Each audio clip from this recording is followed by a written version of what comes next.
What's up, everybody? Welcome back to that car vlog channel. If you don't already know, I'm Andy, and if you haven't seen the last video on it, this is my 1994 Dodge Dakota SLT. So as some may already know, I bought this truck, or picked it up, right around 3 weeks ago on August the 9th. And so I've had it for 3 weeks as of the time of shooting this. And so far I've been pretty satisfied with the purchase.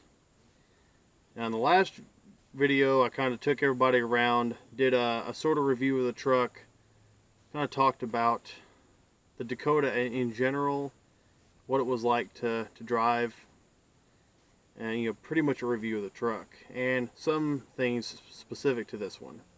In this video I want to go a little bit more in depth, and I want to kind of take you guys around and talk about this specific truck. Kind of want to talk about the deal when I bought it, just throw some numbers out there, as well as go over some of the things that are going to need to be done to this truck. It is a 94 model. It's, obviously 25 years old, so there are bound to be things that it needs. From what I can tell, the previous owner maintained this truck fairly well, even though cosmetically it doesn't look like it, but mechanically it appears so. But there can still be worn out parts, and we want to figure out what exactly needs to be done with this truck. But first, I got my tag. Now it's official. Moving on. Alright, so let's talk numbers. First off, let's tell you about the dealer that I got the truck from, Auto Solutions, Maryville, Tennessee. Great bunch of people. I actually have a pretty decent, diverse inventory of cars. Plenty of full-size trucks, got some Jeeps. I mean, they pretty good people. Jake was my sales guy. He was really great. He did what he had to do to get this deal done for me. If you're in the Knoxville, Maryville surrounding area looking for a decent used car, hit them up. See if they got something you like. I'm absolutely happy to give them a plug after my experience there. Now, just something I found funny. Now, here's the vehicle information for the truck. The 94 Dakota, all the good stuff. Excuse me. But I find it hilarious that here under color, they put reddish. Kind of funny, and also kind of true. Now, here is the numbers themselves. So here's the vehicle price, $14.93. Then here's the fees, taxes, blah, blah, blah. And the total amount that it came out to, $2,200. Now they gave me a decent $400 trade on the Kia, which honestly is a little bit more than I was thinking I was going to get. Obviously it's a lot less than I hoped I would. I paid $1,000 for it, so in a year and a half I lost $600. That's really just to be expected with a car that's old and one that has the quirks and stuff that the Kia had. If you watched the other videos on the channel with the Kia Sportage, it had that weird raking into each gear, the little small grinding sound with the transmission. And it's probably something they didn't want to pour a lot of money into, and I really don't blame them. It's old. Anyway, so $400 on the Kia. The amount being financed, it says cash down payment, but I didn't pay any cash. That's the amount being financed, so of course what I'm paying in total is that plus interest. So $1,800 financed. Not terrible, in my opinion. Now, yeah, I did finance the $1,800. I don't keep that kind of money around. There's no way I can to be able to just drop that kind of cash. So that is what I'm financing. I'm paying just a hair over $100 a month, like $106 or something. So not anything that's killing me, and I really don't mind in this instance doing that. It got me into a running pickup truck, and that's the most important thing. And I got some money out of the Kia, but it is what it is. Anyway, on to what the truck needs. We're going to start under the hood. Alright, under the hood of the Dakota. I'm going to start here in the front left corner at the battery. And this battery is actually not that old. It's 3 years old. June of 16. So I think this is going to be fine. There's a little bit of light corrosion, it looks like, on this positive terminal. That's something that's going to be cleaned off and coated. Terminals look a little bit chewed, but I think they're okay. I try to not replace them if I don't have to, because they are these stupid things that are built onto the end of the wires. I can't stand that. But I think that's going to be fine for a while. See if I can get this open. There we go. We just got a relay with some fuses, and not quite sure what that wire is serving. That brown wire, but it's running up and possibly, let's see, into another fuse. That's interesting. So I don't know what that wire serves, but it's just kind of stuck into this 5 ampere. Got some higher voltage fuses here. There's higher amperage, I should say. There's some pretty high amp fuses, 20s, 50s, 40s. Okay, that's that. That's nothing to see in there. Take a look at our brake booster here. Our brake fluid levels are actually decent. This one's got the 2 chambers, and they both look fine. Let me get my flashlight. Hang on. There, focus B. There we go. And yeah, it looks good in there.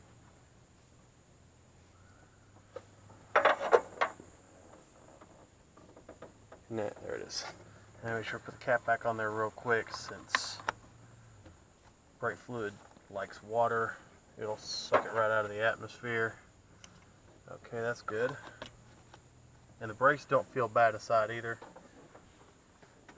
And here's something I just noticed when I got into the hood. I got an oil filler cap here on the driver's side valve cover, but if I come over here, there's one on the passenger side cover too. I don't know why, but you can fill the oil from either side. That's neat, I think. Look at our Serpentine Belt here. This thing actually looks new, or fairly new. It doesn't look very old at all. It feels great. The tension's right. And I showed in the review video that looks to be a brand new water pump. Now, I'm not a fan of the ones that have that press-in tube right there. Actually, the 2001 Durango RT that's on my channel has that same setup. That was actually, I think it's stupid, but whatever. I'll pop open the radiator here. There we go. And don't worry, I know I just ran the truck in the beginning of the video, but it didn't heat up. And that all looks good. Nice green. I don't see any weird colors. It's nice and full.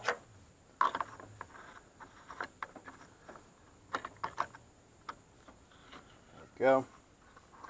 Our reservoir, our coolant reservoir. Now that is a little low. It could be higher, but I think that's okay. I'll add some to that later on. Now here's a piece that I think definitely needs attention, and that's this fan shroud. This thing is shot, and honestly I don't know how it's not hitting the fan. This thing needs to be replaced. I mean, there's a whole section of this shroud missing. It's loose. It's broken over here and loose, and that's actually where the antifreeze bottle sits. I'm going to have to do something temporary with that. I'll probably have to drill a hole and run a wire tie through here so that doesn't have any chance of contacting the fan blades. That's not a good situation. I'm going to have to take care of that. But yeah, I'm going to definitely have to replace this fan shroud eventually. Most definitely. See, down here is our power steering. The level looks good on the stick. And it actually looks fairly decent in there. It's nice and full. I don't see any leakage around the hoses or anything like that, so that looks okay. Put that cap back on. And it's hard for me to tell, but I don't think there's a lot coming out from around the valve covers. There could be, but so far in the 3 weeks that I've had this truck, I haven't seen the oil level drop yet. So here's hoping that that's all good. Let's get up here underneath the air cleaner. Now, I stated in the previous video, and I will again, this is not a carbureted truck. it just has this giant air cleaner housing like a carbureted engine. What's funny, it's got that big cover and it's got this little filter, and actually, if you look at how it seats in there, that's the correct filter. Now that is actually pretty dirty. It's dented somehow. That's interesting. It's got some nasty spots. This thing definitely could be breathing better. So I'll have to get one of those soon. Set that down here. Now I'm going to separate this from this intake hose. And that's just an intake hose. I don't see any kind of mass airflow sensor on that, so this may be before that. I'm getting my milk crate over here stand on, and I'm going to look down into this intake. Hopefully I can take you guys along for the ride. We'll see. So I'm going to manually open this intake. Easier said than done. It's got a very, very tough spring on it. There we go. It looks carbony. It looks like I could run some cleaner in it. It is a Holley intake, which is kind of cool. Looks like I could probably run some cleaner in that. Definitely wouldn't hurt it. Kind of clean some of that carbon up. Like I said, it is a fuel injected truck. Here's the fuel rail. And here's your injectors right here. I have no idea what this white substance is all over here, but it's there. I'll put that together in a minute off camera.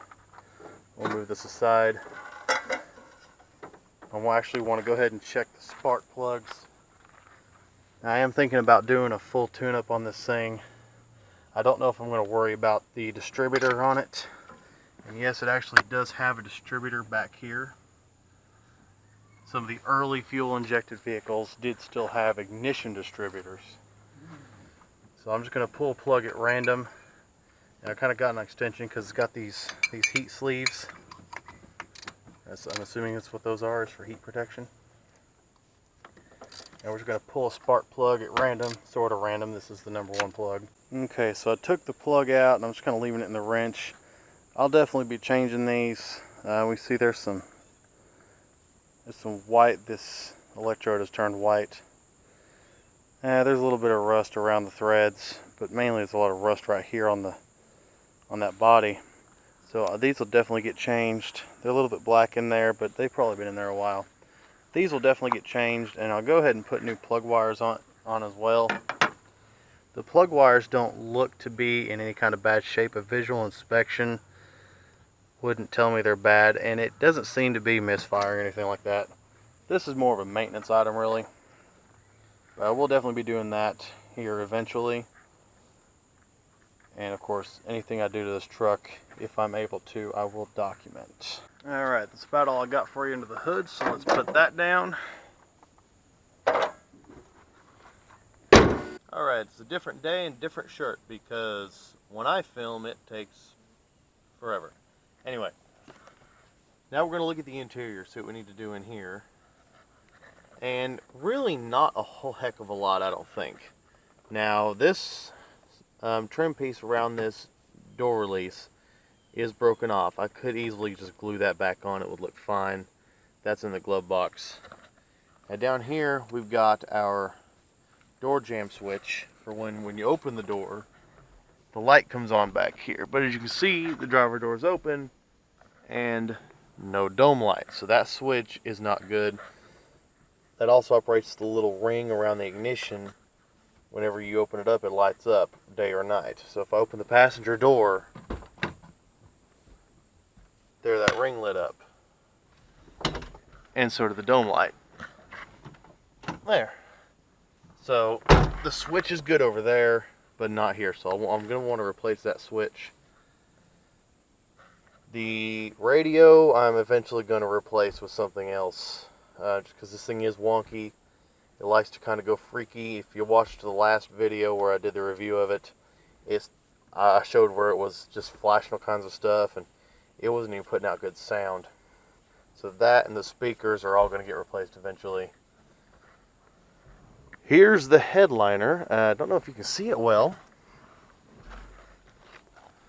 But there's the headliner situation. It's sagging, it's ripped, it's torn like a 1994 vehicle. I don't know if I'll do anything with that. I might just take it down or just leave it and live with it. It feels like there's enough in there that I could probably tack it back up.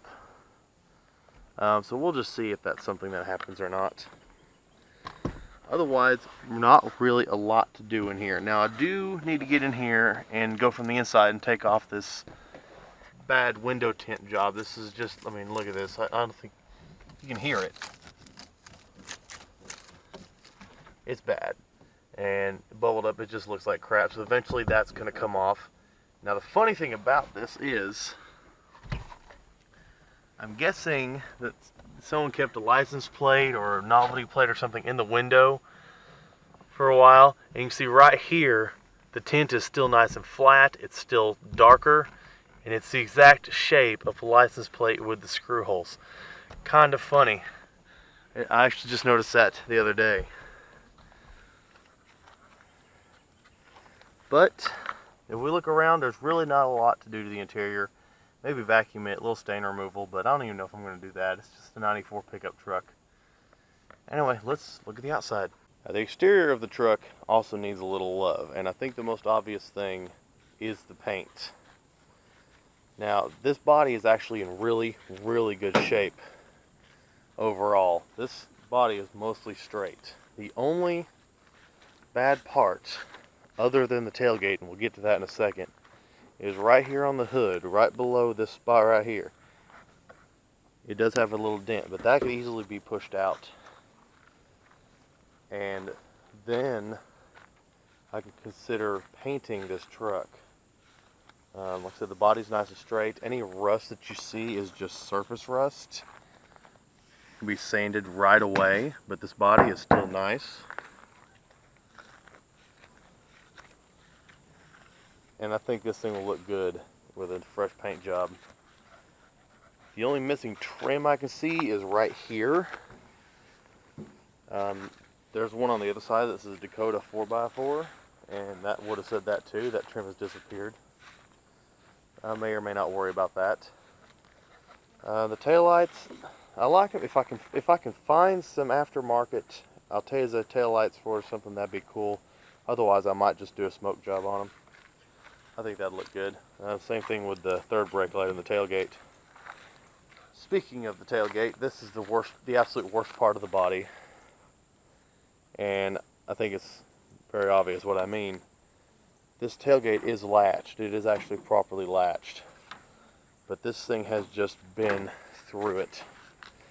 And it has seen better days. But as you can see, this thing, it works just fine. Not a problem. But it's in bad shape. So eventually I will replace that before it ever gets painted. I may also replace these tailgate straps. I'm not a fan of these cable things because I've seen these break on much newer Dakotas. My dad had a 98 model, the second generation, and those things did actually break. We had to buy new ones. You know, like this is the tailgate for my old Chevy. This stuff here, these things are not ever going to break. These things are tough. But on the Dakota, like many modern pickup trucks, it's got those cables and the coating comes off of them. They get all rusty. I don't like that. I'm going to replace those eventually.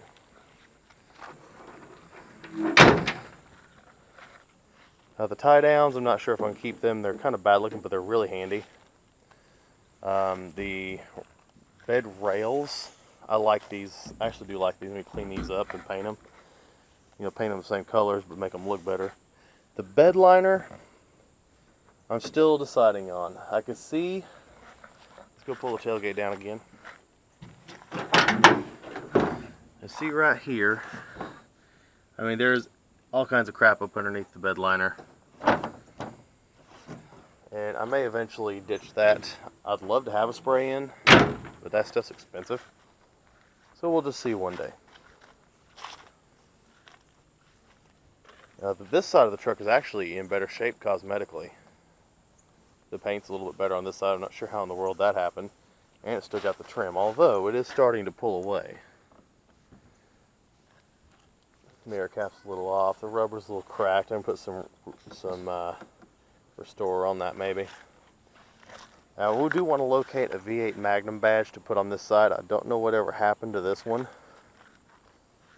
but the driver's side has one, and I think both sides should have it. On the nose itself, headlights, I'll definitely try to do a restoration on those, much like I did on cars of our past. But I might actually get a power drill attachment for that this time. The front bumper is a little iffy. I don't know if you can tell on camera, but it does look like it's run into something and it's kind of bent. Also, there was supposed to be like a black valence piece or whatever that ran across this. You're not supposed to see all this radiator support and everything, you know, bumper brackets and whatnot. So I'm not sure about that. I may have to track something like that down. Now let's get down on the ground. Actually, the last thing that can be seen from outside the truck that needs to be done, and it's these step boards, or these steps. Mainly this one on the driver's side. And as you can see right here, this thing is, I mean, it's just gone. It's crusty, it's bent, it's just no good anymore. And I'm hoping it's not going to be too hard to take these down. It looks like maybe 4 bolts on each side, and I may have to soak those in WD-40 or something stronger. But it does need to come off. And they kill ground clearance anyway. Not by a lot, but they do. They almost match up to the frame height. But nonetheless, I don't like the look of these. This truck doesn't even need them, and this one is bad. So I'm going to remove these from the truck.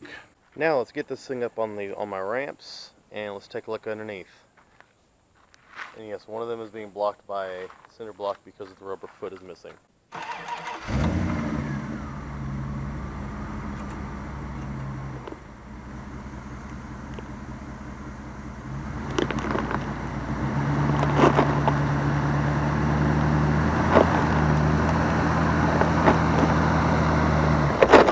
Alright, now we're starting up under the front end of the truck. I don't usually get up under the vehicles with my camera, but I didn't do this with the Kia, and I thought I'd go ahead and do it on this one, just to see what's what up under here. So let's start with the steering components. Here is the inner tie rod end on the passenger side, and it looks okay. Up here is the tie rod end, outer. It's a little bit greasy, it's a little nasty, but it's fine-ish. It still may be replaced. Now this is a ball joint, and this looks like it's probably going to need replaced. There's the lower ball. There's our upper ball joint. They look like they may need replaced. I need to put this thing up on a jack and do a proper test of that. But I may still end up doing that. And I may end up doing all of this stuff, the upper lower ball joints, tie rod ends, and all that, and then getting this aligned, because it can be a little bit squirrely out on the road. And look at the tires. I've got some, it looks like I've got the beginning of some dry rotting maybe. So I'm not sure how much longer those are going to last. The tread it's okay. It's not amazing, but there is some time left on it. And as much as I drive this thing, it probably lasts a while. Looking up in the engine, underside of the engine, I don't see a lot of wetness here. I don't see anything around the oil pan. It doesn't look like there's anything coming off the valve covers, from what I can see. Like I said, the oil level in this thing really hasn't changed in the time that I've had it. That's kind of cool. Let's go on the other side. There's a little bit of wetness. I'm not sure what that's from. It's right about there. But it really doesn't look all that bad. Now, these are motor mounts, and I can't tell. I think that's a motor mount. Sometimes it's hard for me to tell what stuff is. That's definitely a motor mount. Now, to look at them, they don't look bad. And I'm hoping they're not, but I've got a problem. with the shifter trying to pop out of place, and I was told that's either a motor mount or a transmission mount. See if you got a Napa oil filter on there, that's good, and it's actually not yet due for an oil change. It's another 1,000 miles from now. Now here we've got the usual old car thing. Here's our oil seepage between the engine and transmission. Most likely a rear main seal. But it must not be bad. This must have happened over years. So, but all that is just a reason to keep an eye on the oil. It's a 25-year-old truck. Gonna have some seepage there. Now here is the front differential. This is again a 4-wheel drive. Front diff. I've got some wetness here. It looks like there might be some seepage out from around this plug here.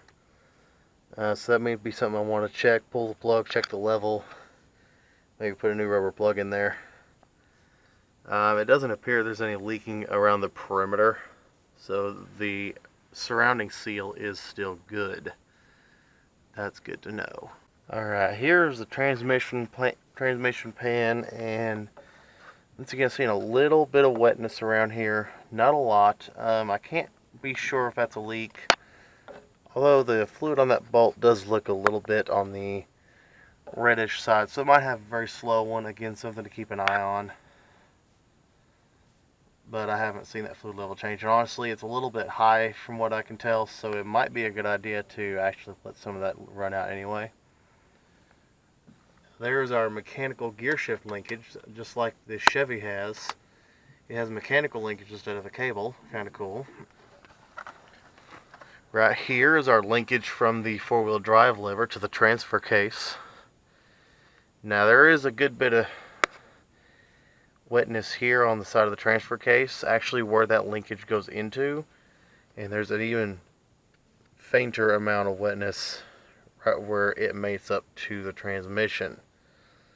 Not sure what that's all about. Like I said, this could have a leak too. This stuff is old, but I'm not incredibly worried about it. Once again, it's just something to keep an eye on. I'm sure there's a plug somewhere where I can check the levels in this transfer case. I just have to find it. And here we are coming out of the transfer case into the drive shaft, and actually that looks halfway decent. Now one of the big things we're going to look at here is the exhaust. The exhaust is in rough shape. Now here's the single pipe. If we look up here, we can see we have a crossover from the driver's side. It mates up with the passenger side. It's a single exit exhaust. All this piping here, this is actually quite solid. Keep running back, and here is the catalytic converter. Now I don't think it's all broken down, at least I hope not. I'm sure we'd know. But it's looking old. Looking crusty. That may have to come off. Thankfully we're in Tennessee. The problems with the exhaust start back here. Now here's more pipe. It's still somewhat solid. But look at this. First of all, look at this hanger. That thing's rough. And this muffler is really rough. This thing is toast. You see up in there into the chambers and everything. This thing is just gone. This is going to need replaced. And what a great excuse that this gives me to put something great on this truck. You know, like a MagnaFlow or a Flowmaster or something that sounds really nice with that 318 up front. So here's my excuse, chipping away over time. Otherwise, now here it is, you can see right here where it meets with the pipe. Again, that's just disgusting. It's so rough. It's got to go. The pipe seems to be okay until we get to the back corner of the truck. And then this is just rotten. This is no good. And it's time for that to go as well. So definitely we'll be doing an exhaust job on this truck sometime. And now one more thing that I wanted to look at underneath here, and that's the fuel tank. And I believe that this tank has been down before. I'll show you what's clued me into that. Now if we look up here in this hole, everything's rusty, everything looks old. But over here, if you can see, there's a pretty much brand new shiny bolt up in there. The head of this bolt isn't all that corroded. That looks new. Besides, it's way different. Look, here's this versus this that hold up the tank straps. So let's come out towards the outside of the truck. Bear with me.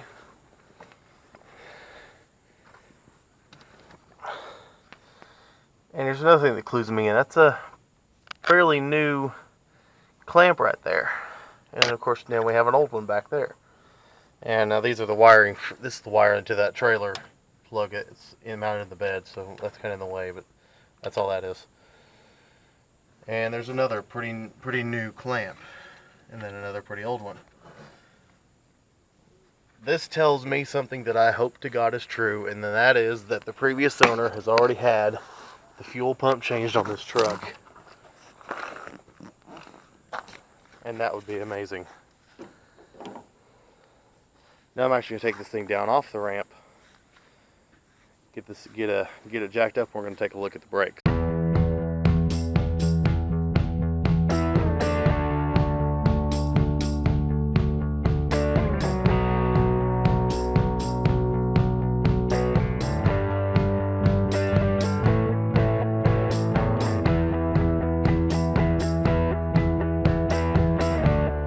Okay, the wheel's off, and those lug nuts were not on as tight as I think they should have been.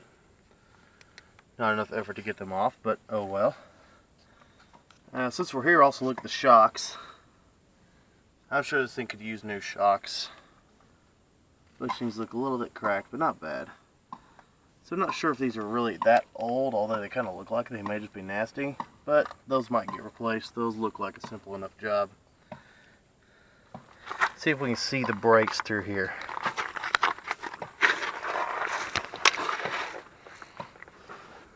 There's a crap all over this caliper.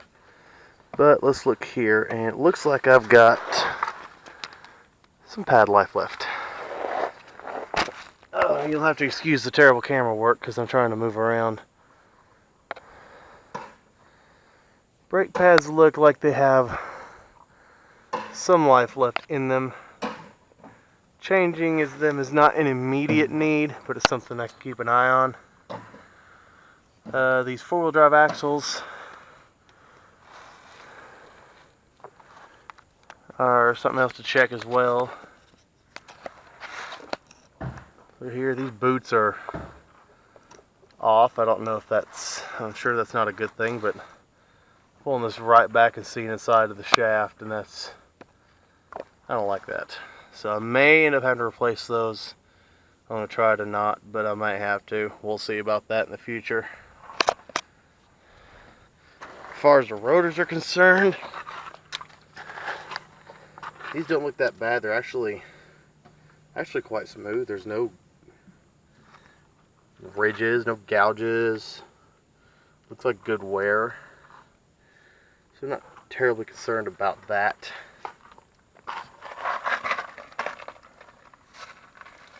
Let's get this wheel back on. Before I lower this thing to the ground, I did want to go ahead and do the right ball joint and tie rod test, and that's just kind of trying to rock the wheel back and forth.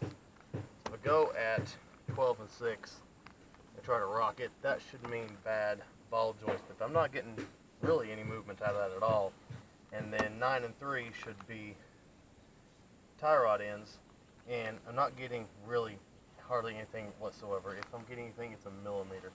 It's nothing.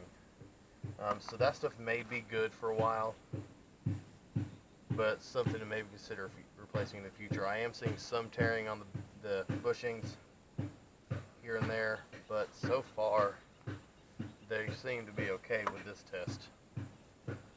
Alright, let's get that back tire off now.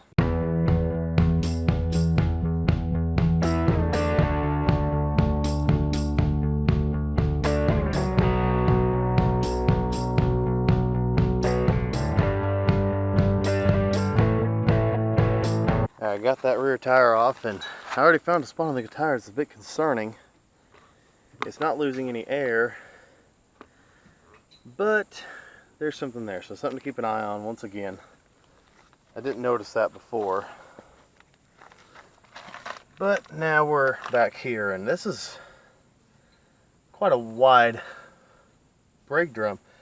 Let's address something else first. It looks like someone tried something. I don't know if they tried painting or what, but there's all kinds of what looks like paint runs all over this. That makes me look like I know what I'm doing. That's not great. Anyway, I'll try to get this drum off and see how easy that is. This is a big drum. Pretty heavy duty.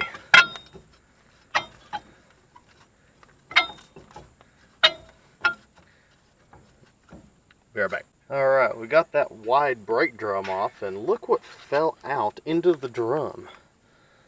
I think I know why my e-brake doesn't work now. That's a cable, and that's a spring thing. I think I know why my e-brake doesn't work now. Oh yeah, by the way, my e-brake doesn't work. But let's look at the shoes. They're starting to thin. This one's a bit thinner than this back one. I may eventually end up doing shoes as well. All the stuff in there is just absolutely covered in brake dust and grime and junk, and I may do a shoe and hardware replacement on it. Get this drum up off the ground where I can see it better. There we go. It doesn't look abnormally worn. It also doesn't look like it can be turned anymore. I may end up doing drums as well. I may just end up replacing a lot of stuff on this thing over time. Now, that being said, the brakes do still work good on this truck. Not anybody to be fooled to think I can't stop this thing. The brakes do work. But they also need a little bit too. The brake lines look to be in good shape, so that's good. Shock looks old. Probably gonna end up replacing those as well. Just may as well do all four of them. Give it a slightly better ride for a pickup truck. Not much to that though. I'm kind of bummed that fell out. A little bit of crap from where I had to beat on the back side of the drum to get it off. That probably came off this backing plate. Yeah, I had to use the big hammer. But it checks out. So we'll get that tire back on, get this thing down, and wrap this thing up.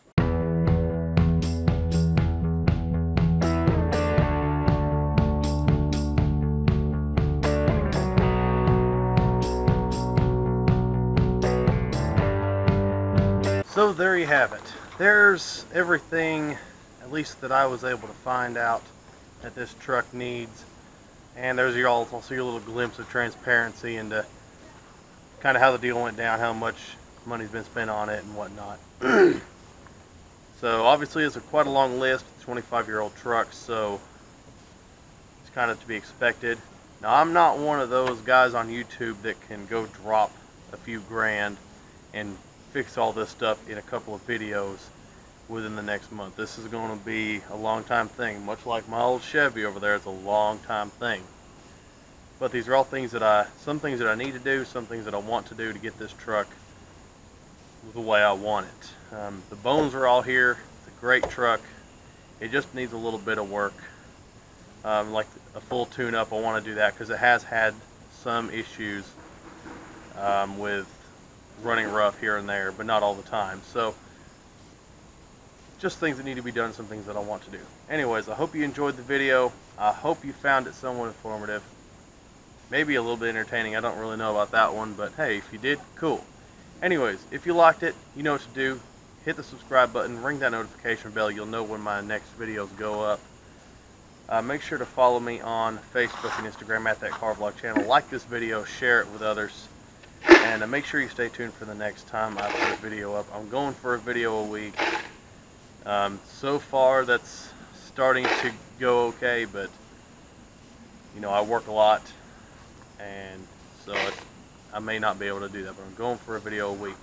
Also, if anybody in the Knoxville surrounding area has a car, a cool car, a rare car, custom build, a new model, something weird that you would be willing to let me drive and review on this channel, make sure to hit me up on Facebook or Instagram, send me a message, tell me what you got. are you close to the Knoxville surrounding area? More importantly, are you in it? And would you be willing to let me do this? Trying to get more reviews on the channel, trying to reach out and get some help in acquiring vehicles to do this, because also, unlike other YouTubers, I can't just go out and buy cars and make videos on them. I have to use what I've got. If I do want to build this thing, I just need help. So, with that, I hope you all enjoyed. Make sure to like, share, subscribe. Y'all have a good day.